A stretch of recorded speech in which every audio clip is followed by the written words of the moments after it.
So dear x episode 8 के starting में यहाँ सब लोग हॉस्पिटल में थे जहाँ की यंग की दादी की ना सर्जरी चल रही थी और यहाँ जिन्ना काफी ज्यादा परेशान लग रही थी क्योंकि ये ना उसके साफ चेहरे से दिखाई दे रहा है। और वही जून यहाँ जिन की तरफ देख रहा था जहाँ जिन्ना किस चीज के लिए प्रेयर कर रही थी। उसे लग रहा था कि शायद ना ये यंग की दादी के बचने के लिए प्रे कर रही हो या फिर उन्हें मारने के लिए, पता नहीं क्या चल रहा है इसके दिमाग में। लेकिन तभी यहाँ पे उन्हें पता चलता है कि यंग की दादी ना असल में मर चुकी है। तो वो फिर सोचने लग गया था कि जरूर इसकी प्रेयर ना भगवान ने सुन ली होगी या फिर उसे इग्नोर कर दिया होगा। फिर बाद में जब यहाँ उसकी दादी का ना फ्यूनरल चल रहा था जहाँ की यंग ना काफी ज्यादा उदास था, वो पूरी तरीके से टूट चुका था, जहाँ की जिन्ना उसे संभालने की कोशिश कर रही थी। और फिर ना वहाँ पे लेना भी आ गई थी। वो भी देख के ना ये काफी ज्यादा सैड हो रही थी। और उसके बाद ना वही कैफे का ओनर वहाँ आ गया था, जिसे ना देख के जिन तो काफी ज्यादा डर गई थी क्योंकि उसे ना यहाँ पहले से पता था कि असल में हुआ क्या होगा। फिर बाद में जब पुलिस आके ना उसका स्टेटमेंट ले रहे थे तो वो बता रहे थे कि उसकी यानी कि यंग की दादी ने उसे बिल्लियां दिखाने के लिए बुलाया था, लेकिन अचानक ही ना वो चक्कर आके नीचे गिर गई थी। लेकिन हमें जो यहाँ फ्लैशबैक में दिखाया जाता है जहाँ की उसकी दादी कह रही थी कि मुझे ना तुम्हारे बारे में पता चल गया है कि तुम ना असल में मेरे नाती को फंसाने की कोशिश कर रहे हो, इसलिए प्लीज ना उससे दूर रहो, तुम उसे धोखा दे रही हो। तो फिर वो हादसा होने के बाद ना यहाँ जेहोक ना उससे कह रहा था कि तुम टेंशन मत लो, मैं ना यहाँ के सबूत मिटा दूंगा, सभी सीसीटीवी को भी ना डिस्ट्रॉय कर दूंगा, टेंशन मत लो। तो जिन यहाँ पे कह रहे थे कि यहाँ कोई सीसीटीवी नहीं है और सब लोग को ये बात पता है कि मैं यहाँ आई थी, इसलिए वो खुद ही ना हॉस्पिटल कॉल कर देती है। और वही इधर यंग का छोटा भाई ना उसे शॉप ओनर से आके पूछता है कि मुझे पता है कि तुम्हारे और एजेंट के बीच में क्या हुआ था, उसने तुम्हें फंसाया था ना झूठे मर्डर के केस में। लेकिन वो कह रहा था कि ऐसा कुछ भी नहीं है, असल में मुझे तो इस बात का गिल्ट है कि मैंने ना उससे उसके डैड को छीन लिया एक गलतफहमी के मारे। तुम जो उसके बारे में सोच रहे हो ना सब गलत है। लेकिन वही ये बात ना असल में जिन ने भी सुन ली थी। फिर बाद में ना वो उसके पास जाके उससे कहती है कि तुम्हारे पास अच्छा मौका था मुझसे बदला लेने का, तो फिर तुमने उसे बताया क्यों नहीं। तो वो इससे कहने लग गया था कि जब मैं 5 साल जेल में था ना तो मुझे पहले ऐसा लगा था कि मुझे ना बाहर आके तुम्हारे साथ बदला लेना चाहिए, लेकिन दूसरे साल लगा कि तुमने मुझे क्यों चुना ये सब चीजें करने के लिए, हो सकता है कि तुम्हें मेरी जरूरत थी। लेकिन तीसरे साल मैंने सोचा कि ऐसा तुम्हारी जिंदगी में क्या हुआ था जो कि तुम्हें ऐसा कदम उठाना पड़ा। लेकिन चौथे साल ना मुझे तुम पे फिर दया आने लगी और फिर 5वें साल ना मैंने तुम्हें माफ करने का फैसला किया और ये सोचने लगा कि शायद ना तुम्हारी जिंदगी में कभी कोई अच्छा आदमी आया ही नहीं होगा जो कि तुम्हारी मदद कर सके, वरना शायद तुम ऐसी नहीं होती आज। और मैं ये चाहता हूँ कि तुमने जो कुछ भी किया उसके बारे में तुम गिल्टी फील करो और अपनी आगे की लाइफ ना अच्छे से जियो, यही ना मेरा सबसे बड़ा बदलाव होगा। ये सब कह के ना वो वहां से चला गया था। और वही दूसरी ओर जब उसी रिपोर्टर को दिखाया जाता है जो कि ना वो एक आर्टिकल लिखने वाला था जहाँ की यंग का करियर ना अब वो छोड़ने वाला है, लेकिन वही बेकाजिन ने तो अभी अभी अपना करियर शुरू किया है। इस बात को पूछने के लिए ना वो उसे कॉल भी करता है, पर वो तो असल में उसकी बात ही नहीं सुन रही थी। तो वो ना उसे फिर उसी लड़की को कॉल करता है एजेंट के बारे में पूछने के लिए, लेकिन वो ना उसे मना कर देती है क्योंकि जियोक ने ना उसे पहले ही धमका दिया था। तो फिर वही रात में सुनर खत्म होने के बाद ना यहाँ एजेंट जाके एक डायरेक्टर से मिलती है और वो ना यंग का इस्तेमाल कर रही थी, यानी कि उसके नाम का। वो कह रही थी कि यंग ने ना आपके बारे में काफी कुछ बताया है, ऐसा कह के ना वो यहाँ पे एक नया प्रोजेक्ट ढूंढने की कोशिश कर रही थी जो कि ना उसे शायद अब मिल भी जाता है। वो यहाँ डायरेक्टर कह रहा था कि ठीक है तुम ना मुझसे ऑफिस में आके मिल सकती हो, हम ना उस प्रोजेक्ट के बारे में बात करेंगे। तो इसी बात के बारे में जब यहाँ मीरे को पता चलती है तो वो ये बात ना असल में जियोक को बता देती है क्योंकि वो ना उसकी कंपनी का काफी बड़ा शेयर होल्डर है। अब उससे वो कह रहे थे कि यंग की दादी के फ्यूनरल पे ना वो डायरेक्टर आया था जो कि काफी बड़ा है और वो ना काफी बड़ा एक प्रोजेक्ट बना रहा है जिसके लिए कि उसने ना एजेंट को चुना है, इसलिए हो सकता है कि एजेंट के लिए ना बहुत बड़ा मौका हो, एक बहुत बड़ा सुपरस्टार बनने का। तो इसी बात के बारे में जाके ना वो जब यहाँ एजेंट से पूछता है कि आखिरकार सच बात क्या है, तुम असल में उस डायरेक्टर से मिले कैसे, तो ये ना यहाँ पे फाइनल एक्सेप्ट कर ही लेती है कि शायद ना ये उसी ने किया है क्योंकि वो ना उसे काफी ज्यादा गुस्सा दिला रही थी और उसे ना मेरे बारे में सब कुछ पता चल गया था कि मैंने असल में यंग को फंसाने की कोशिश कर रही थी। तो ये बात सुनकर असल में जुन तो काफी ज्यादा शॉक था। तो फिर जब नेक्स्ट डे दिखाया जाता है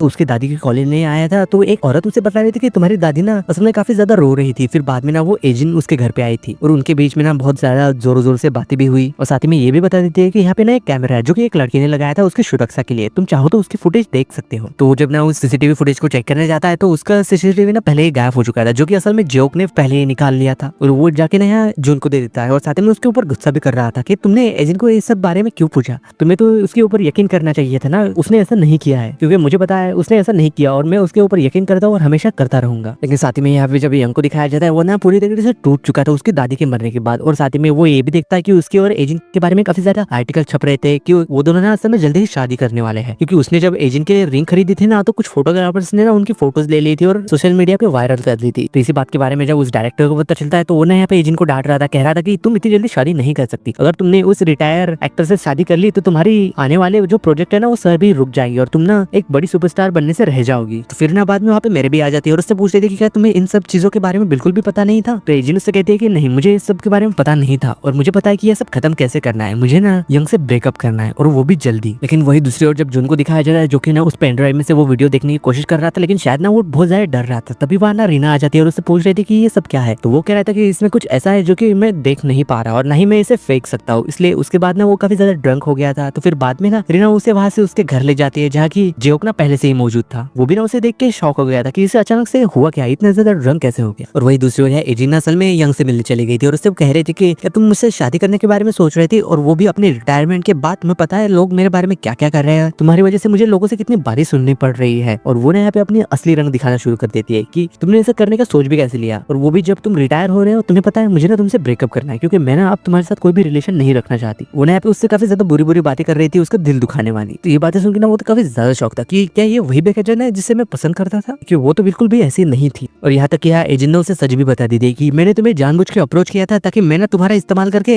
अपने करियर में सक्सेसफुल बन सकूं। और ये बात ना तुम्हारी दादी को पता चल गई थी, इसलिए ये सुन के वो कहता है कि क्या तुमने मेरी दादी के साथ ये सब किया। लेकिन वो ना यहाँ पे उसे इसकी बात का जवाब नहीं देके वहां से चली गई थी। और वो कहती जाती है कि मैं ना आर्टिकल को संभाल लूंगी। और वो ना यहाँ पे रिपोर्टर्स को कॉल करके कहती है कि यंका और मेरा ना ब्रेकअप हो चुका है और इसके आर्टिकल ना तुम जैसे चाहो छाप सकते हो। लेकिन वही ये सारी बातें सुन के ना यंग तो काफी ज्यादा टूट चुका था और ना यहाँ पे काफी ज्यादा रो रहा था। और यहाँ एजिन ना फिर जियो को कॉल करती है, जो कि वो देखता है कि एजिन का ना कोई पीछा कर रहा है। और वो ना ये बात उसे बता के ना उन लोगों का पीछा करने लग जाता है, लेकिन वो लोग ना उसे पकड़ के काफी ज्यादा मारते हैं। और वही दूसरी तरफ ना ये यंग से मिलने के लिए मेरी आ गई थी, जो कि उससे कह रही थी कि अब बस करो, बहुत हो चुका, तुम्हें ना अब वापस से काम पे जाना होगा, क्योंकि तुम हमेशा के लिए ऐसे तो नहीं रह सकते। लेकिन वो फिर भी कह रहा था कि एक दिन के लिए तो मुझे शौक मना दे दो, मैं वादा करता हूँ कि मैं कल से काम पे आ जाऊंगा और तुम्हारा ना शुक्रिया हर चीज के लिए। और वही दूसरी तरफ यहाँ पे जो अपना एजेंट को कॉल करके कहता है कि अरे वो तुम्हारा पीछा नहीं कर रहे थे, वो तो बस फोटोग्राफर्स थे, मीडिया वाले थे। तो जब नेक्स्ट डे दिखाया जाता है यहाँ पे इन दोनों की ब्रेकअप की न्यूज ना चारों तरफ फैल चुकी थी और इसी बारे में ना बात करने के लिए मेरी उससे काफी ज्यादा कॉल कर रही थी, लेकिन उसका कॉल नहीं लग रहा था। इसलिए वो ना फिर यहाँ यंग के घर चली जाती है उससे मिलने के लिए, लेकिन उसके घर में ना पूरा अंधेरा था, वो यहाँ पे कहीं भी नहीं था। लेकिन वो जब यहाँ बाथरूम में जाके देखती है तो यहाँ यंग ना बाथ टब में पड़ा हुआ था और शायद ना उसने अपनी जान दे दी थी। ये देख के ना यहाँ पे मैंने तो काफी ज्यादा रोने लग गई थी, क्योंकि शायद ना हमें इस बात से ये पता चलता है कि मेरी ना असल में पहले से ही यंग को पसंद करती थी, लेकिन ये बात ना उसने कभी भी यंग को नहीं बताई। इसलिए वो ना यहाँ पे काफी ज्यादा दुखी हो चुकी थी। और वही इधर यहाँ जुन्ना असल में जोक से मिलने के लिए हॉस्पिटल चला गया था, जहाँ के उनके ऊपर ना कोई नजर रखे हुए था, जो कि वो यहाँ पे सुन लेते हैं कि लोग को बात करते हुए कि यंग ना असल में मर चुका है। तो फिर वो वहाँ से सीधा ही ना जिनके पास चला गया था उससे बात करने के लिए, उससे कह रहा था कि तुमने तो कहा था कि ये एकदम नॉर्मल ब्रेकअप होगा और इससे ना किसी को भी परेशानी नहीं होगी, लेकिन तुमने तो पूरी फैमिली खत्म कर दी, उसने ना अपनी जान दे दी, अब तुम क्या करोगे। तो लेकिन फिर भी वो तो यहाँ पे उससे कह रहे थे कि ये सब मेरी वजह से नहीं हुआ, इसलिए तुम ना मेरी तरफ ऐसे मत देखो, क्योंकि अगर उसने खुद के साथ ऐसा किया है तो इसमें मेरा क्या कसूर। और तुम्हें पता है आज मैं जो कुछ भी हूँ ना वो तुम्हारी वजह से हो, अगर तुमने बचपन में मुझे तुम्हारी माँ से बचा लिया होता ना तो आज शायद मैं ऐसी नहीं होती। और तुम्हें पता है तुम यहाँ से भाग सकते हो, मुझसे ना बहुत दूर जा सकते हो, मुझे ना तुमसे कोई भी प्रॉब्लम नहीं होगी, तुम मुझे अकेला छोड़ सकते हो। तो जब नेक्स्ट डे दिखाया जाता है यार मेरीना यंग के फ्यूनरल पे काफी ज्यादा दुखी हो रही थी। वो कह रही थी कि तुम जब भी मुझसे पहले मिला करते ना तो काफी ज्यादा खुश हुआ करते थे, लेकिन अब तुम्हारे साथ ऐसा क्या हो गया कि तुमने ऐसा कदम उठा लिया। और फिर बाद में ना जब एजिन उसके घर पे जाती है तो वो उससे कह रही थी कि इसमें मेरी कोई भी गलती नहीं है, अगर तुमने खुद के साथ ऐसा कर लिया कि तुम काफी ज्यादा कमजोर निकले। और साथ ही में हमें यहाँ दिखाया जाता है कि यंग के फैन ना इस बात से काफी ज्यादा नाराज थे और कह रहे थे कि एजिन को ना फिल्म से बाहर निकाल दो, हम ना उसे नहीं देखना चाहते। उसके खिलाफ ना वो यहाँ पे काफी ज्यादा प्रोटेस्ट कर रहे थे और उसके बाहर आने के बाद ना वो लोग उनके ऊपर तो अंडे भी फेंक रहे थे। तभी वहाँ ना असल में संज्ञा आ गई थी, जो कि उसे बचा के ना वहाँ से ले गई थी। ये वही लड़की है जो कि स्कूल टाइम में ना एजिन के साथ थी। वो यहाँ पे ना जबरदस्ती उसके घर में घुस गई थी और उसके ना कपड़े वपड़े लेने लग जाते हैं, पर्स भी। उससे कह रही थी कि मैंने तुम्हें बचा है, इसलिए मेरे लिए तो इतना तो बनता ही है। और कह रही थी कि मैं तुमसे दोबारा मिलने आऊंगी। और वो ना वहाँ से उसका पर्स लेके वहाँ से चली गई। और वही दूसरी ओर जब हमें एक आदमी को दिखाया जाता है जो कि ना बेकाजिन यहाँ की एजिन के ऊपर काफी ज्यादा नजर रखे हुए था, या फिर उसे स्टॉक कर रहा था शायद। और फिर बाद में ना वहाँ से मेरी जो है ना उसी रिपोर्टर्स के पास चली जाती है उसके बारे में बात करने के लिए, यानी कि यंग के साथ ये जो कुछ भी हुआ वो कैसे हुआ और क्यों हुआ। और कह रही थी कि मैं चाहती हूँ कि तुम ना यंग का केस ना दोबारा से सबके सामने लेके आओ कि उसके साथ हुआ क्या था, ताकि उसे इंसाफ मिल सके। और फिर वही बाद में यहाँ एजेंट के पास नसल में जिनकी मोम भी आ गई थी, जो कि घुटनों पे बैठ के उससे माफी मांग रही थी। और ये देख के यहाँ पे एजेंट भी कह रही थी कि बहुत जल्दी हो गया तुम्हारा माफी मांगना, मुझे तो तुमसे एक्सपेक्ट भी नहीं था कि तुम शायद मुझसे माफी भी मांगोगी, लेकिन तुम्हें पता है मुझे तुम्हारी अपॉलॉजी ना बिल्कुल भी एक्सेप्टेड नहीं है। लेकिन वो यहाँ कह रहे थे कि मैंने तो तुमसे माफी मांग ली है और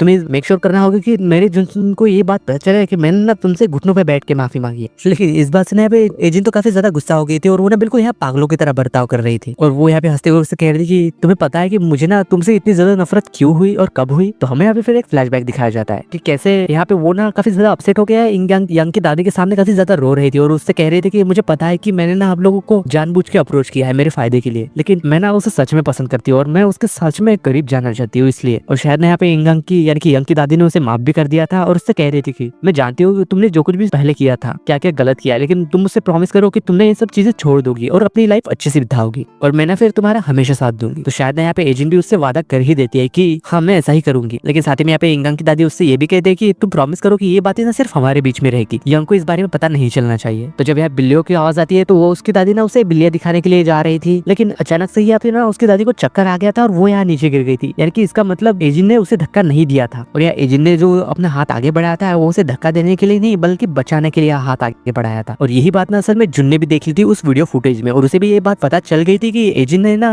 उन्हें नहीं मारा था, एजिन बेकसूर है। और वो ये देख के ना काफी ज्यादा रिग्रेट कर रहा था कि उसने ना फिर से एजिन के ऊपर यकीन नहीं किया कि वो निर्दोष है। और वही इधर है एजिन ना जुन की मदर से कह रही थी कि आपको पता है मैं ना आपसे तब से सबसे ज्यादा नफरत करने लगी थी जब आप ना मुझे अपना झूठा प्यार दिखाती थी और ऐसे दिखाते थे कि आप ना मुझे पसंद करती है जबकि आप मुझसे नफरत करती। और साथ ही में ये भी दिखाया जाता है जब वो हॉस्पिटल में वो जिनकी दादी के लिए प्रे कर रही थी तो वो ना उन्हें बचाने के लिए था कि ये सब मेरी गलती है, प्लीज उन्हें ठीक कर दीजिए। और तभी ना हमें लास्ट सीन में उसी आदमी को दिखाया जाता है जो कि एजिन को स्टॉक कर रहा था, जो कि शायद ना एजिन के बारे में सुन के काफी ज्यादा खुश हो रहा था। और इसी सीन के साथ डियर इसके एपिसोड 8 की एंडिंग होती है।